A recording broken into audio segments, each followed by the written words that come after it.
Guests laughed at the Black Maid for dropping a tray, until the Mafia Boss returned early. Hello everyone. Before we begin today's story, I have a small favor to ask. Please hit subscribe and turn on the notification bell so you never miss our channel's new videos. It's quick, free, and the best way to support us in bringing you more dramatic stories. Your support means the world to us. Where are you watching from? Drop your city or country in the comments below. Thank you very much. Now, let's return to our main character. Angela Brooks had learned the rhythm of expensive rooms long before she learned their names. The way crystal glasses chimed softly when placed just right. The way polished marble reflected warm light like calm water.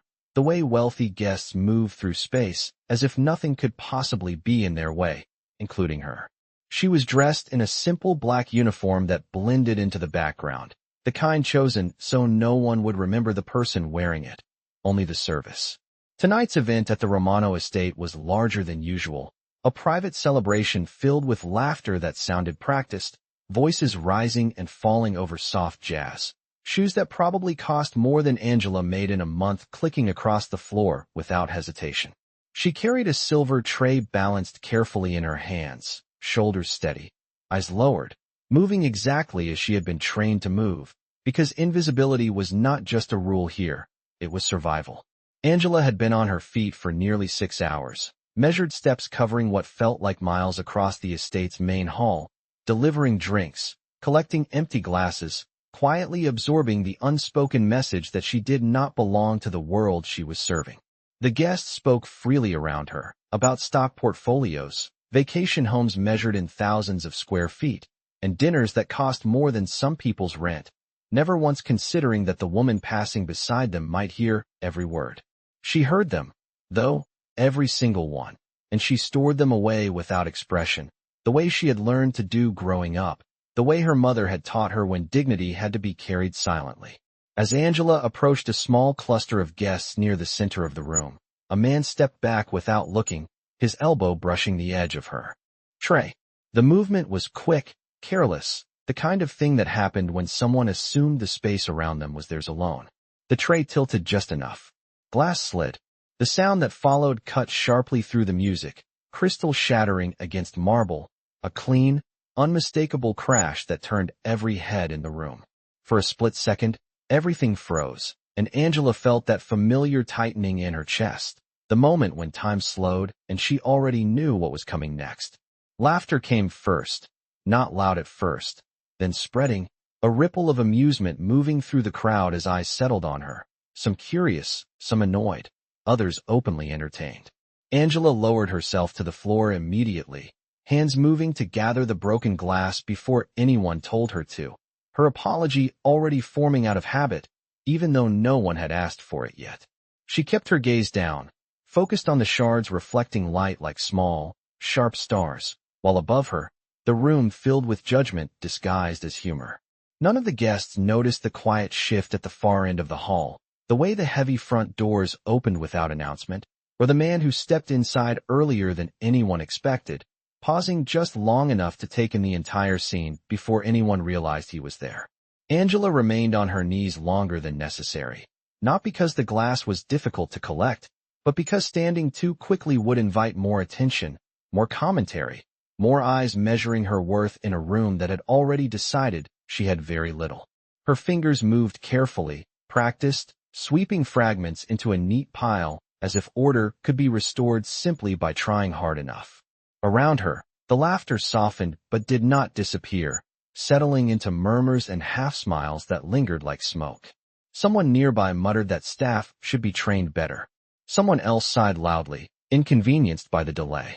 No one asked if she was all right. That question was reserved for people who mattered. Angela's apology came quietly, steady and automatic, shaped by years of knowing exactly how to sound small enough to be tolerated. She did not look up when she spoke. Looking up invited opinions. From where she knelt, she could see shoes first, polished leather and designer heels arranged in loose circles, people forming an audience without admitting they were watching. Claire Whitman stood closest, her posture relaxed, one hand wrapped around a champagne flute she had not spilled, her expression hovering somewhere between amusement and mild disgust. Claire tilted her head, studying Angela as if she were an inconvenience that had briefly broken the illusion of a perfect evening. She said something about clumsiness, about how these things always happened when help was rushed, and a few guests chuckled in agreement, relieved someone else had said it out loud. Angela kept her face neutral, her breathing even, reminding herself that reacting would only make it worse. She thought of her mother again, of long bus rides home after double shifts, of the quiet pride in doing honest work even when no one thanked you for it. This was not the first room that had laughed at her, and experience told her it would not be the last. She gathered the final pieces of glass, placing them carefully on a small tray brought over by another staff member who would not meet her eyes. When Angela finally stood, smoothing her uniform, the noise shifted, interest fading now that the moment had passed. Guests turned back to their conversations as if she had never been there, as if she had not just been reduced to a brief form of entertainment. She stepped back, giving the space back to people who believed it belonged to them by default. Her shoulders squared, but her gaze still lowered. Across the room, conversation flowed again, laughter rising for different reasons now, unconnected to her presence. No one noticed the tension tightening in the air, the subtle pause in the music as someone near the entrance straightened instinctively. Angela did not see Victor Romano yet. She only felt it, a shift so slight it could have been mistaken for imagination, the sense that something had changed before anyone announced it. While guests continued to sip their drinks and smile at one another, unaware of what they had just revealed about themselves, Angela took a quiet step toward the service corridor, believing the worst of the night was behind her, not knowing that every word spoken at her expense had already been heard, remembered, and weighed. Angela moved through the service corridor with measured steps, the soft hum of the house replacing the music behind her, and for a brief moment, she allowed herself to believe that disappearing was still possible. The corridor smelled faintly of citrus cleaner and polished wood, familiar and neutral, a place where emotions were not required. She placed the tray on a stainless steel counter, washing her hands carefully, checking for any small cuts, because even a drop of blood would mean paperwork and questions she did not have the energy to answer. Her reflection in the narrow mirror above the sink looked composed, almost detached, and she took a steady breath, reminding herself that the night was not over yet. Outside the corridor, the party continued uninterrupted, laughter swelling again as glasses were refilled and conversations drifted toward lighter subjects. Angela straightened her uniform and turned back toward the hall, because duty did not pause for discomfort, and she had learned long ago that retreating too far only made people suspicious. As she stepped back into the room, she noticed the shift more clearly now, a subtle tightening beneath the surface, like a room holding its breath without realizing it. Conversations slowed by a fraction of a second. A few guests glanced instinctively toward the entrance, then away, as if unsure why they had done it at all. Near the doorway, Victor Romano stood still, his presence unannounced yet undeniable, a man who did not need attention to command it. He had removed his coat, sleeves rolled neatly to his forearms, his expression calm in a way that suggested control rather than indifference. He did not interrupt the party or make his arrival known. He simply watched. From his position, he saw Angela return to the floor, saw the way she kept her eyes lowered even now, saw the faint stiffness in her shoulders that spoke of restraint rather than fear. He also saw Claire Whitman laughing again, her voice bright and careless, reenacting the moment with a tilt of her hand, turning someone else's embarrassment into a shared joke. Victor did not react. His gaze moved slowly, deliberately, taking in the faces around her, noting who smiled, who looked away, who said nothing at all. Angela felt his attention before she saw him, a sensation she could not explain, like standing too close to something powerful and quiet. She paused for half a second, then continued walking, assuming it was only her nerves catching up with her. A guest waved her over for another drink, impatience already creeping into their tone, and Angela nodded, fulfilling the request with practiced efficiency. As she poured, she could feel eyes on her again, not mocking this time, but curious, uncertain, as if the room itself was trying to decide what version of the evening it would remember. Victor took a step forward, then another, still silent, his shoes making almost no sound against the marble floor. He stopped just short of the group that had laughed the loudest, close enough to hear every word, far enough that no one noticed him yet. The music continued to play, glasses clinked, and someone told a joke that landed awkwardly, trailing off into forced laughter. Angela handed over the drink and stepped back, unaware that the man who owned the room, the house, and every consequence tied to it had already seen enough, and that the night was no longer moving in the direction anyone else expected. Angela felt the weight of the room press down on her as she moved from one guest to another, each step measured, each motion careful, because mistakes seemed louder here than anywhere else. The laughter had not fully disappeared, only changed shape, becoming quieter, sharper, traded between people who believed discretion made cruelty acceptable.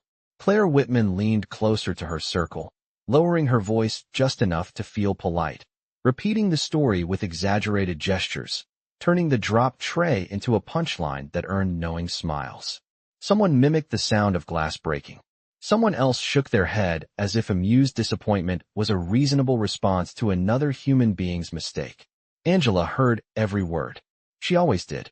She kept her face composed, eyes soft, posture respectful, the performance of calm perfected over years of service jobs where reacting was considered unprofessional and silence was mistaken for consent. A guest brushed past her shoulder without apology, forcing her to step aside, and she murmured "excuse me" even though she had been standing still. In moments like this, Angela reminded herself that the evening would end, that the lights would dim, that she would go home to a small apartment where no one laughed at her for earning a living. She focused on practical thoughts, on counting steps between tables, on the weight of a filled glass, on the steady pace of her breathing. Across the room, Victor Romano continued to observe without interference, his expression unreadable, his attention fixed not on the mistake, but on the response to it. He noted the way Angela never defended herself, never rolled her eyes, never let irritation show. He also noted who took advantage of that restraint, who enjoyed the safety of her silence. One guest commented that service standards had clearly slipped. Another suggested that some people were simply not cut out for this kind of work. The words landed around Angela like small stones, not enough to knock her down, but enough to leave marks that no one else could see. She set down a drink for Claire Whitman, hands steady despite the scrutiny, and Claire met her eyes for the first time that night, smiling thinly, a smile that did not reach anywhere kind. "Thank you," she said, with a tone that made the word feel conditional. Angela nodded and stepped back, her training telling her to disappear again, to blend into the background before another comment found its way to her ears. The music shifted to a slower tempo, the room settling into comfort again, convinced the moment had passed. Victor took another step forward. This time, someone noticed. A man near the edge of the group straightened abruptly, his smile faltering. Claire's laughter paused mid-sentence as she sensed movement behind her, a subtle awareness spreading like a ripple through water. Conversations began to trail off, not all at once, but unevenly, pockets of silence forming where there had been noise moments before. Angela felt it too, the sudden quiet that did not belong to her, and she turned slightly, unsure why her attention had been pulled back. She saw Victor then, standing just a few feet away, close enough that she could register the calm authority in his posture without understanding its significance. He looked past her briefly, then back to the group, his presence drawing focus without effort. Angela stepped aside instinctively, giving him space, her heart beating faster now, not from fear, but from uncertainty. The room seemed to hold still, waiting for something unnamed to happen, while Victor Romano prepared to speak, not yet interrupting, allowing the silence to grow heavy enough that everyone would remember exactly where they were when it broke.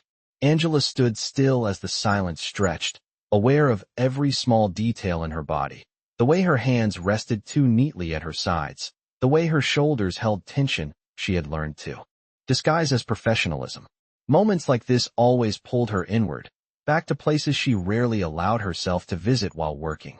She remembered her first job at 16, wiping tables in a diner where customers snapped their fingers instead of saying her name, where mistakes were met with eye rolls and comments meant to remind her of her place. She remembered promising herself that if she worked hard enough, quietly enough, things would eventually be different. Yet standing here now, surrounded by wealth and polished smiles, She felt that same familiar weight settle in her chest, the understanding that effort did not always earn respect.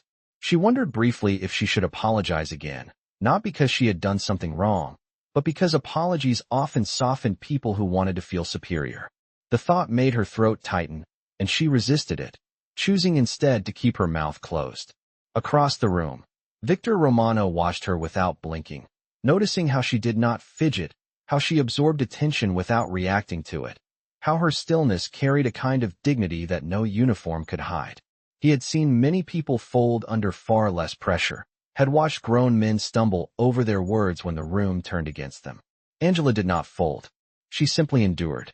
Around them, guests shifted uncomfortably, uncertain whether to continue their conversations or pretend nothing unusual was happening. Claire Whitman took a small step back, her confidence wavering as she sensed that the mood had changed in a way she could not control. Someone cleared their throat. Someone checked their phone. The easy comfort of the evening felt thinner now, like fabric stretched too far. Angela kept her gaze lowered, but her thoughts moved quickly, cataloging outcomes the way she always did. She could be dismissed quietly later. She could be reassigned. She could be blamed for disrupting the atmosphere. None of those possibilities surprised her. What surprised her was the absence of fear she expected to feel. Instead, there was only a tired resolve, the understanding that whatever happened next, she had already survived worse. Victor took another measured step forward, close enough now that Angela could sense his presence without looking. He did not address her. He did not need to. His attention remained on the guests who had laughed, his expression calm, his posture relaxed, as if he had all the time in the world. Angela noticed how different the room felt around him, how the noise had drained away, leaving something heavier behind. She wondered briefly who he was, why he seemed to carry authority without raising his voice, why even the most confident guests appeared suddenly unsure of themselves. She did not know his name yet, only that something important was unfolding and that she was standing at its center without having asked to be. Her heart beat steadily as she waited, trusting the quiet strength she had built over years of being overlooked. In that moment, Angela did not ask for understanding or kindness. She asked only for the space to stand where she was, unbroken, while the truth of the room revealed itself to everyone watching. Victor Romano remained silent, allowing the weight of his presence to do the work words did not need to do yet, and the longer he waited, the more the room revealed itself. He noticed how people adjusted their posture when they realized who stood among them, how confidence drained quietly from faces that had laughed only minutes earlier. He had built his life understanding rooms like this, knowing that power announced itself not through volume, but through restraint, and tonight was no different. Angela stood a few feet away, still and composed, her attention fixed somewhere just below eye level, as if she were determined not to invite either pity or protection. Victor recognized that posture immediately. It was the posture of someone who had learned to survive by not asking for permission to exist. He watched her hands, steady despite everything, watched the subtle rise and fall of her breathing, and compared it to the restless movements of the guests who now avoided his gaze. One of the men cleared his throat again, too loudly, as if sound itself might break the tension. A woman shifted her clutch from one hand to the other, smiling uncertainly at no one in particular. Claire Whitman attempted to recover first, offering a polite laugh that fell flat, her eyes flicking toward Victor and then away, testing whether she could still control the tone of the evening. Victor did not acknowledge her attempt. He did not acknowledge anyone yet. His attention remained fixed on the space between Angela and the group, on the invisible line that had been crossed and could not be uncrossed. He took in the details that others missed, the way Angela had been forced to step aside earlier, the way apologies had been demanded but never offered in return, the way laughter had been used as a shield against accountability. These details mattered to him more than the broken glass ever had. Angela sensed that the moment was changing, that whatever came next would not be small, and for the first time that evening, she lifted her eyes just enough to see him clearly. She did not know his name, but recognition flickered across her face as she understood who he must be. The realization did not soften her expression or harden it. It simply settled there, another fact to accept. Victor met her gaze briefly, not with curiosity or suspicion, but with something quieter, something that acknowledged her presence without evaluating it. Then his eyes returned to the guests. The room felt suspended now, like a held breath that could not be released until someone decided how it would end. Servers lingered at the edges, unsure whether to continue working or disappear, their instincts telling them that whatever hierarchy they usually navigated had shifted. The music continued to play, but it sounded distant, disconnected from the moment unfolding. Victor took a slow step forward, placing himself fully between Angela and the group, not touching her, not gesturing, simply occupying space in a way that made his intention clear without explanation. Angela did not move. She did not need to. The guests watched, understanding at last that the evening was no longer theirs to control. Victor inhaled once, measured and deliberate, preparing to speak, knowing that what he said next would define not only the moment, but the kind of man he would choose to be in front of everyone who mattered. Victor spoke at last, his voice calm and level, carrying without effort through the space, and the effect was immediate, like a switch being flipped in the room. He did not raise his volume or sharpen his tone. He simply asked a question, one that did not need embellishment to land exactly where it was meant to. He asked who had laughed. The words were plain, almost polite, but they stopped every remaining whisper cold. No one answered at first. Faces that had moments ago been animated with humor now froze into careful neutrality, guests suddenly fascinated by their own glasses or the pattern of the marble floor. Victor waited, unhurried, his gaze moving slowly from one person to the next, giving everyone time to decide whether silence would protect them. Angela felt the shift more than she heard it, the sudden absence of sound pressing against her ears, the awareness that this question had changed everything. She stood very still, unsure whether to step back or forward, instinct telling her to disappear even as something stronger kept her rooted in place. Victor repeated the question, not louder, just clearer, and this time the room responded in small, telling ways. A man shifted his weight and looked toward Claire Whitman without meaning to. Another guest glanced at Angela and then away, as if ashamed to be seen looking at her now. Claire forced a smile that did not survive the moment, her fingers tightening around her glass as she attempted a light laugh, suggesting that it had all been a misunderstanding, that people were only joking. Victor did not smile back. He did not interrupt her either. He allowed her to finish, allowed the weakness in her explanation to be heard by everyone present. Then he asked her to repeat what she had said earlier, the comment about clumsiness, about standards slipping, the one that had drawn laughter from the group. The request was quiet and devastating. Claire hesitated, color rising in her face, her confidence unraveling as she realized the safety of the crowd no longer existed. She tried to soften her words, to reframe them as concern rather than ridicule, but Victor shook his head once, slowly, stopping her. He told her he wanted the exact words. The silence deepened, heavy enough to make people uncomfortable, and no one laughed now. Angela felt a strange sensation move through her chest, not relief, not triumph, but recognition. For the first time that evening, the focus was not on her mistake, but on the behavior of those who had enjoyed it. Victor listened without expression as Claire finally muttered something close to the truth, her voice smaller than before. When she finished, Victor nodded slightly, as if confirming something he had already known. He turned then, not to Claire, but to the room, and spoke again, explaining without anger that this house operated on one simple rule: respect was not optional.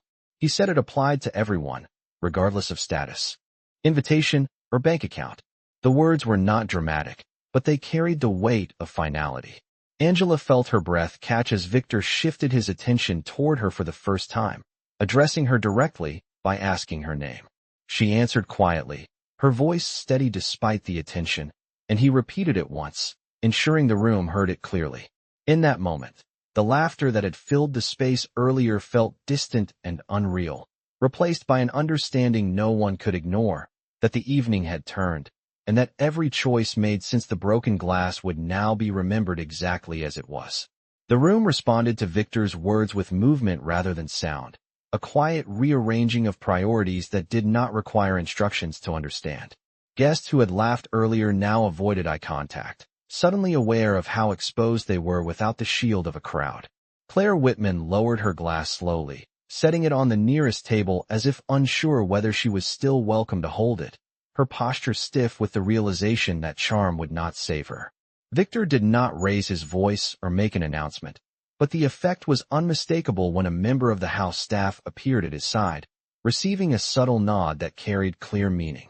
Invitations were quietly reconsidered. A few guests were politely informed that the evening would be ending early for them, not as punishment delivered with drama, but as a simple consequence of behavior that no longer fit the room. Apologies surfaced then, awkward and rushed, offered more out of fear than understanding, but Victor did not linger on them. He acknowledged none directly, allowing the discomfort to stand on its own. Angela watched this unfold from her place beside him, her senses heightened, noting how quickly laughter disappeared when it no longer felt safe.